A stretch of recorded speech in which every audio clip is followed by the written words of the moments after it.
Hello everyone, I am Ved Prakash Pandey from Biomentors Biology classes.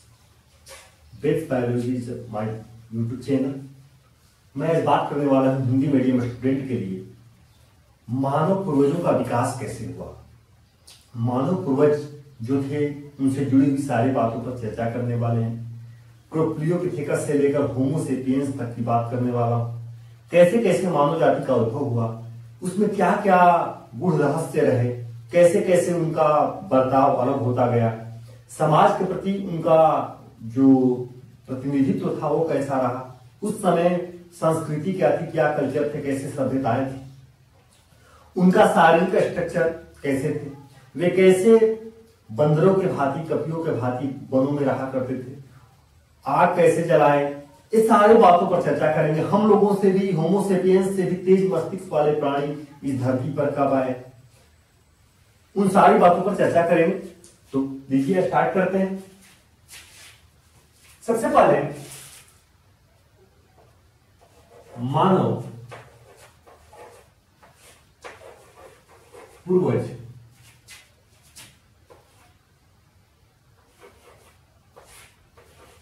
से संबंधित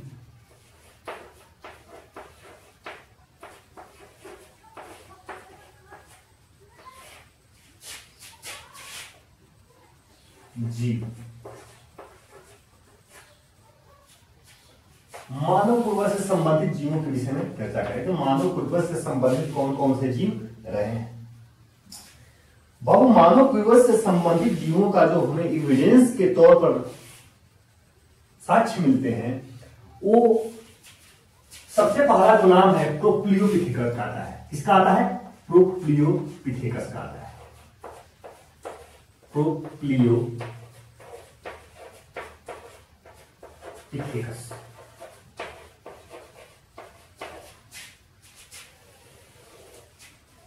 दूसरा जो नाम आता है एगिप्टोपिथेकस का आता है।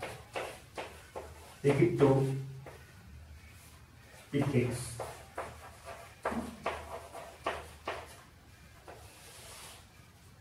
तीसरा नाम प्रोकॉन्सोल।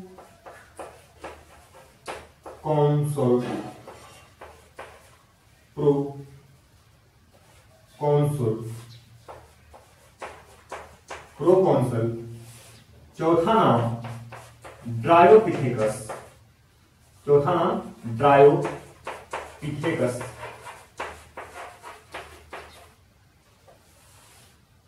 पांचवा रामापिथेकस।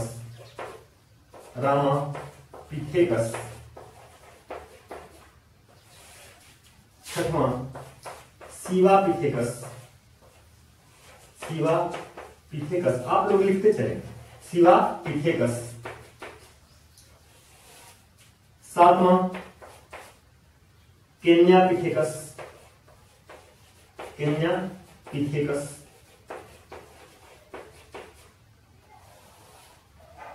आठवां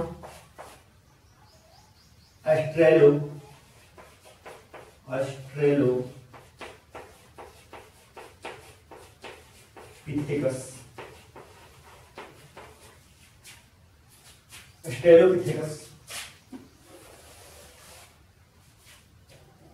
नौवां जो नाम आता है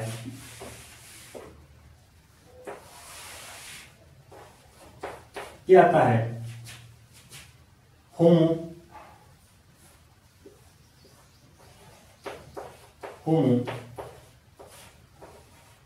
हैबिलिस।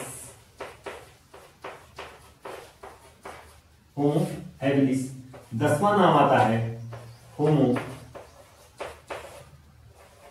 इरेक्टस।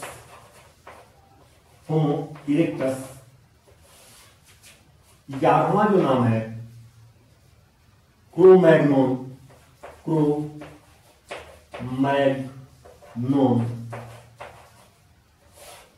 12वां जो नाम है होमो सैपियंस।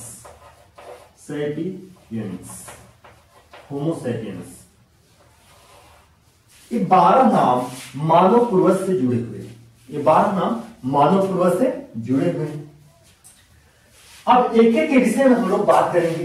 प्रोप्लियोपिथेकस कब आए, एगिप्टोपिथेकस कब आए, प्रोकॉन्सुल कब आए, ड्रायोपिथेकस कब आए, रामापिथेकस कब आए, शिवापिथेकस कब आए, कन्यापिथेकस, ऑस्ट्रेलोपिथेकस, होमो हिवेलिस, होमो इरेक्टस, क्रोम मैग्नोन और होमो सेपियंस अंततः हम लोग के तौर पर विकसित हुई।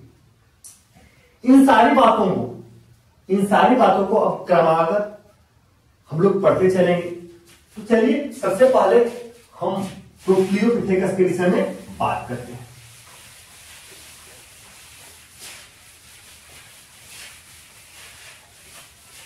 चलिए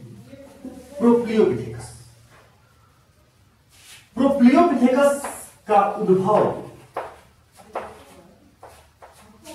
एवं विकास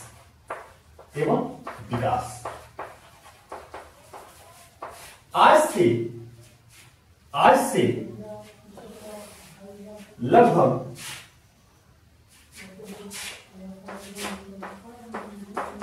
से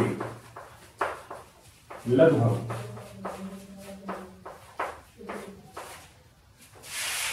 30 से 32 मिलियन वर्ष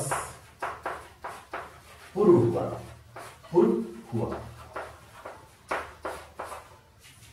30 मिलियन वर्ष पूर्व हुआ। कौन सा काल था? तो इनके समय का जो काल था उसको ओलिगोसीन बोलते हैं। इपोच काल को इपोच बोला जाता है। ओलिगोसीन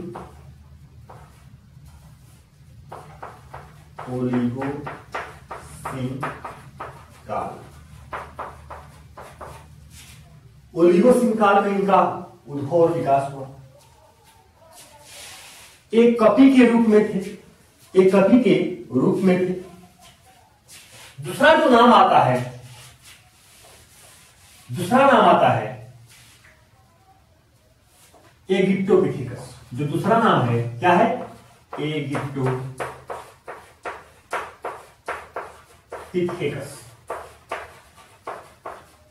एगिप्टोपिथेकस।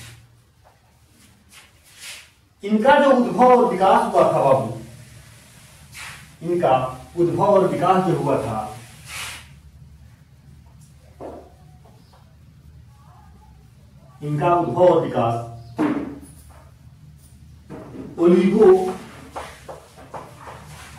ओलिगोसीन काल के अंत में तथा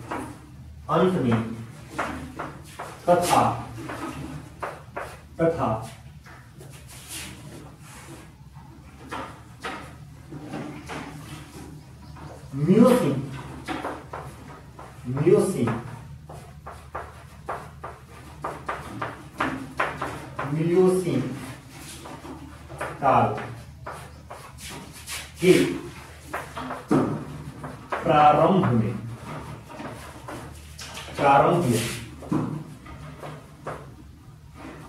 हुआ। ओलिगोसीन काल के अंत में तथा मियोसीन काल के प्रारंभ में इनका उद्भव और विकास हुआ। इसके बाद इनकी जो प्रकृति थी, इनकी प्रकृति बिग कॉफी के जैसा था। इनकी प्रकृति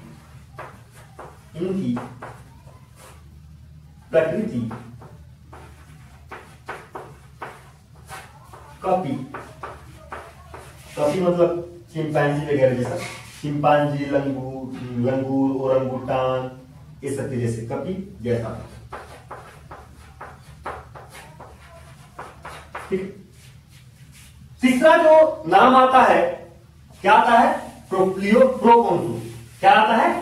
प्रोकॉन्सुल। प्रोप्लियोपिथेकस, एगिप्टोपिथेकस, प्रोकॉन्सुल। तीसरा नाम क्या है? प्रोकॉन्सुल।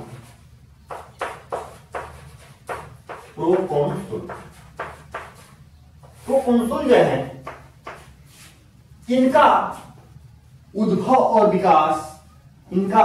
विकास एगिप्टोपिथेकस के बाद में हुआ था। और इनका जो फॉसिल्स है, इनका जो जीवाश्म है, ए मियोसिन युग में आए। पहला। दूसरा नंबर, इनका जीवाश्म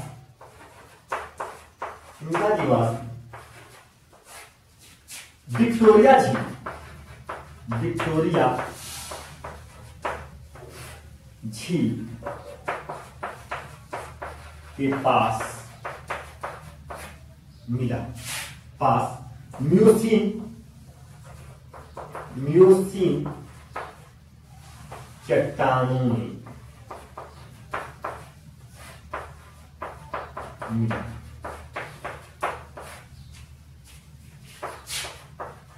जिसकी खोज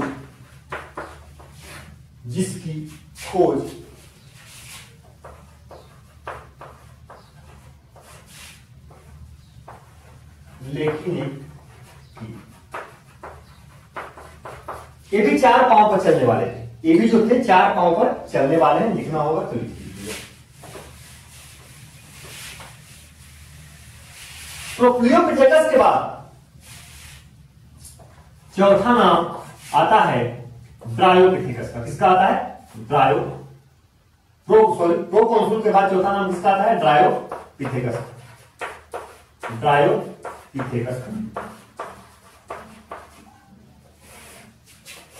ये जो ड्रायोपिथेकस थे, ड्रायोपिथेकस में थोड़ा सा हम लोग को विस्तृत जानना है कि ड्रायोपिथेकस की जो स्थिति थी, ये कब आए थे? तो ड्रायोपिथेकस लगभग इनका इवोल्यूशन जो हुआ था लगभग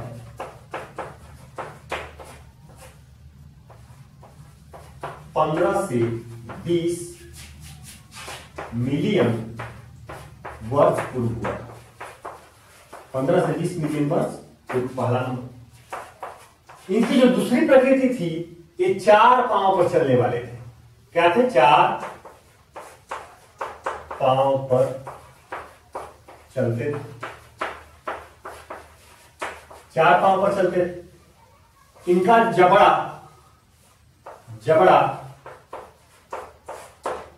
यू आकार का था। उसके बाद इनकी जो दांतें थी, दांत लंबा तथा नुकीली थी। इनका दांत लंबा तथा नुकीली थी। ये बाई नेचर अगर इनको बोला जाए तो ये फ्रूट्स वगैरह खाते थे, मतलब कि ये शाकाहारी थी। ये सब इनकी प्रकृति थी। ये पूरा सीधा होकर खड़ा होकर नहीं चल सकते थे। मतलब एक सेमी इरेक्टस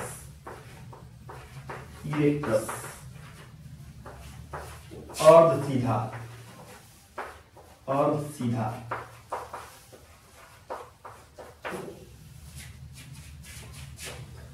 चलने वाले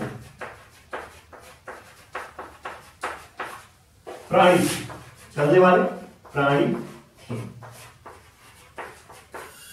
ये सब इनकी प्रकृति हो गई। इसके विषय में आप लोग नोट कर लीजिए। ये ड्रायोपिथेकस की बात मैं कर लिया।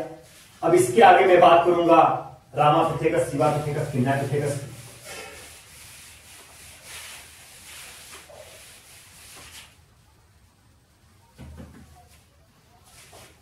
उसके बाद मैं 5वां नंबर पर बात करूंगा किसकी? रामापिथेकस।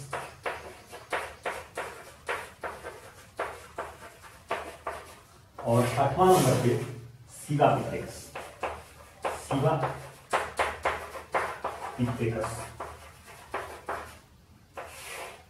दोनों को मैं एक ही साथ बता दे रहा हूं क्योंकि दोनों का खोज लेविस ने किया था। लेविस ने किया था। जीवाश्म का खोज, जीवाश्म, जो जीवाश्म है, जीवाश्म का खोज लेविस ने किया। उसके बाद कहां पर खोजा यह जीवाश्म, यह जीवाश्म, यह जीवाश्म शिवालिक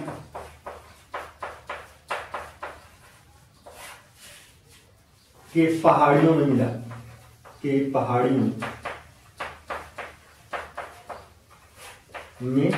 मिला। ये जीवाश्म कहां पर मिला? शिवालिक के पहाड़ियों में मिला था। इसकी खोज किसने की थी? लेविस ने की थी। एक ड्रायोपिथेकस के बाद आए थे। इसके बाद केन्यापिथेकस आया, इसके बाद केन्यापिथेकस आया। मैं इसको, आप लोग सोचते होंगे कितना शॉर्ट में क्यों कर रहा हूं, बिकॉज इनके विषय में ज्यादा जो एविडेंस भी मिलते हैं वो आपके सिलेबस में नहीं है, और उसको आपको लास्ट में चलकर एमएससी या बीएससी के लास्ट में मिलेगा, तो उसके विषय में आपको पढ़ने को मिलेगा। अब बात रही केन्यापिथेकस, केन्यापिथेकस।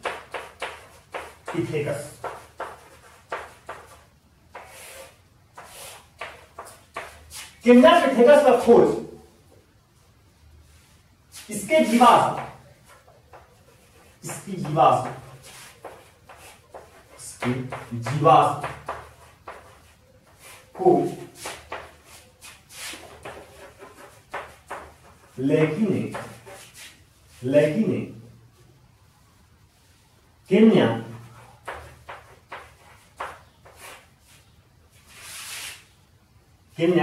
की बात करूं तो ये आपको मिल जाएगा साउथ अफ्रीका, ईस्ट अफ्रीका में। ये कहां पर पड़ता है? ईस्ट अफ्रीका में मिलेगा। ये प्लेस कहां पर है? ईस्ट अफ्रीका में।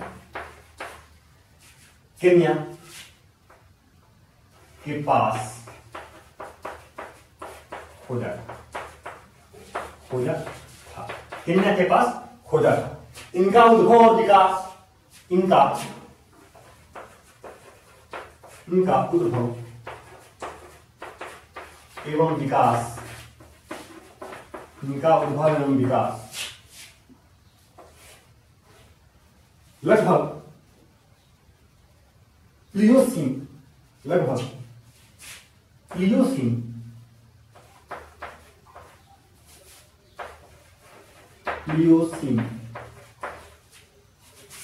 युग में हुआ। ठीक है। इनकी प्रकृति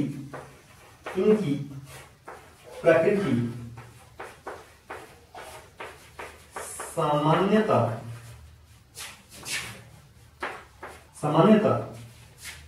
ड्रायोपिथेकस के जैसा, ड्रायोपिथेकस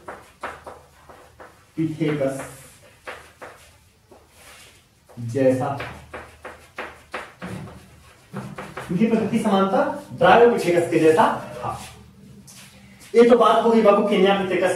हाँ, अब इसके आगे हम लोग को जो पढ़ना है उसके विषय में विस्तृत पढ़ना है, क्योंकि क्वेश्चन वहीं से आते हैं। ठीक है। इसके बाद हम लोग को क्या पढ़ना है? केन्यापिथेकस के बाद ऑस्ट्रेलोपिथेकस। इसके बाद हम लोग को क्या पढ़ना है बाबू? ऑस्ट्रेलोपिथेकस। ये भी दिया ही ऑस्ट्रेलोपिथेकस। ये कौन सा नंबर हो गया? चलो आप लोग नंबर डाल लीजिएगा। ऑस्ट्रेलोपिथेकस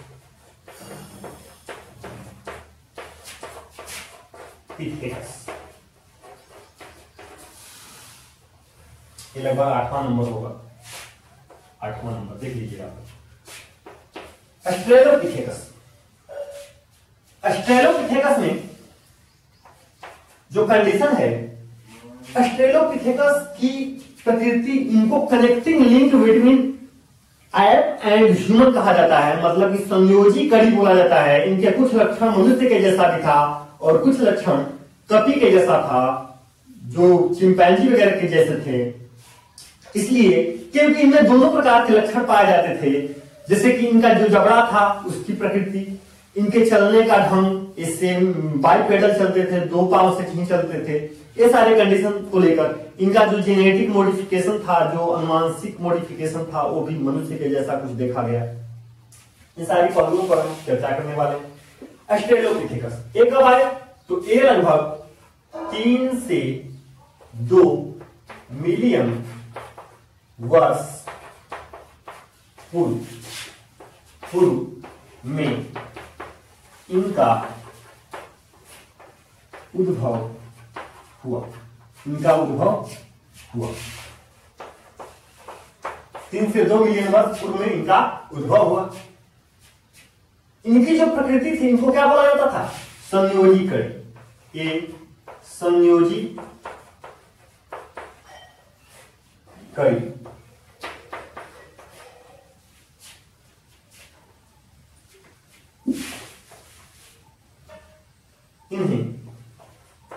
इन्हें मनुष्य तथा कपि के बीच का संयोजी कड़ी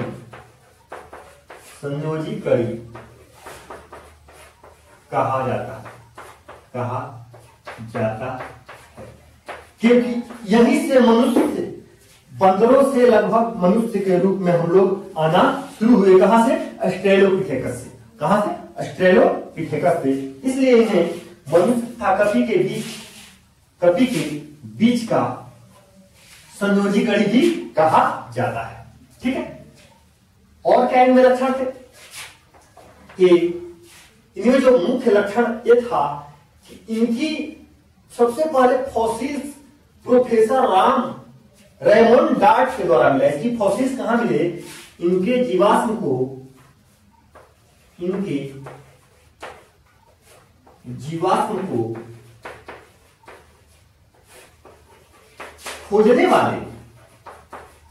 खोजने वाले व्यक्ति प्रोफेसर रेमोंड डार्ट कौन थे? प्रोफेसर रेमोंड डार्ट थे। इन्होंने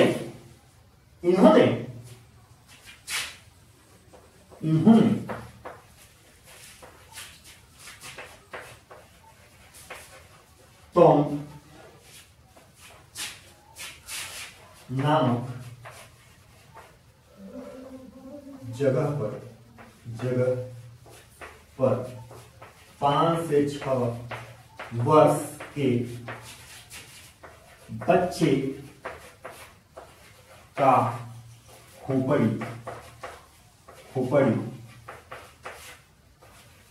को पाया, जिसे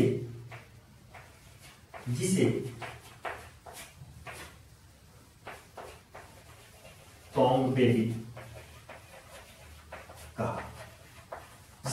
बेबी कहा। इन्होंने 5 से 6 वर्ष के बच्चे की खोपड़ी पाई थी, जिसको टॉम बेबी नाम दिया। और इनका जो उद्भव हुआ था, इनका उद्भव भी केन्यापिथेकस के जस्ट बाद में हुआ था। इनका उद्भव कब हुआ था? केन्यापिथेकस के जस्ट बाद में हुआ था। ऐसा कुछ साक्ष्य मिलते हैं, ऐसा ही साक्ष्य मिलते हैं। ठीक है। और जो केन्यापिथेकस का हुआ था वो भी प्लियोसीन इपोच में हुआ था। तो इनका भी जो उद्भव हुआ है, लिख लीजिए आप लोग, प्लियोसीन इपोच। हालांकि जियोलॉजिकल स्केल पर हम बात करेंगे तो आप लोग को बहुत सारे इपोच के विषय में बताएंगे। जैसे कि सबसे पहले ईरा की बात करते हैं, उसके बाद पीरियड की बात करते हैं। ईरा में बहुत सारे युग समा जाते हैं, युगों की बात करते हैं हम। उसके बाद हम लोग पीरियड की अवधि की बात करते हैं, अवधि में भी काल होते हैं, उनकी बात करते हैं। तो ऐसे सारे बात जब करेंगे तो Oligocene, Pliocene, Miocene, Pleistocene, Holocene, ये सब काल आएंगे, जिसके विषय में हम बात करने वाले हैं ऑर्गेनिक इवोल्यूशन में। चलिए अब इनके लक्षण देख लेते हैं बाबू।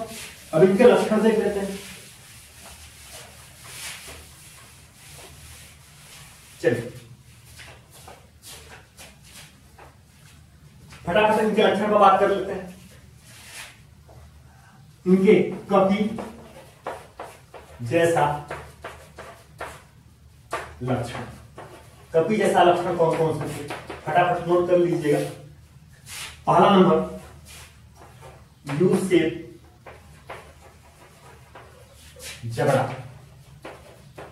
यू शेप जबड़ा। दूसरा नंबर कम सीसी वाला मस्तिष्क,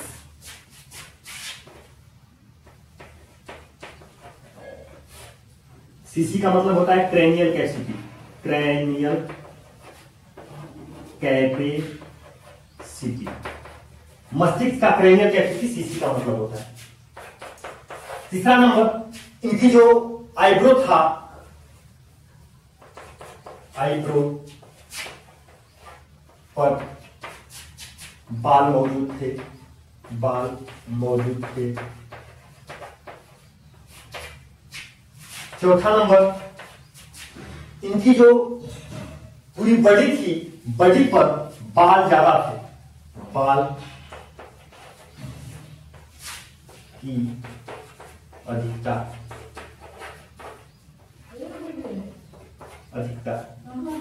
ये सारे कपियों जैसे लक्षण थे, इसको आप लोग नोट कर लीजिए। जिसके विषय आगे मैं बता दे रहा हूं, मनुष्य जैसे लक्षण कौन कौन थे, मनुष्य के जैसा लक्षण कौन कौन सा था। मनुष्य के जैसा लक्षण,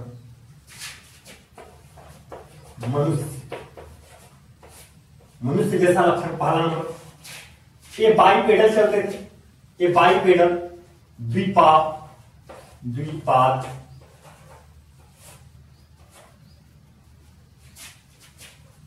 चलते थे, दो पैरों से चलते थे। दूसरा नंबर इनकी जो कंडीशन थी, कंप्लीट इरेक्ट थे, सीधे खड़े हो जाते थे, सीधे खड़े हो जाते थे। दूसरी नंबर ए इनके लक्षण हो गए। इनका जो डेंटल फॉर्मूला था, जो दांतों की दंत सूत्र जिसको हिंदी में बोलते हैं, इसलिए दंत सूत्र नहीं, दंत सूत्र मनुष्य जैसे थे, मनुष्य जैसा था। इनका दंत सूत्र कैसा था, मनुष्य जैसा था। और भी बहुत सारे इनके लक्षण है, क्या करते थे, कैसा खाना खाते थे, बहुत सारी बातें हैं जो कि मनुष्य से मैच करती है। चलिए फिर मिलेंगे अगले वीडियो में स्टेलोपिथेकस के बाद।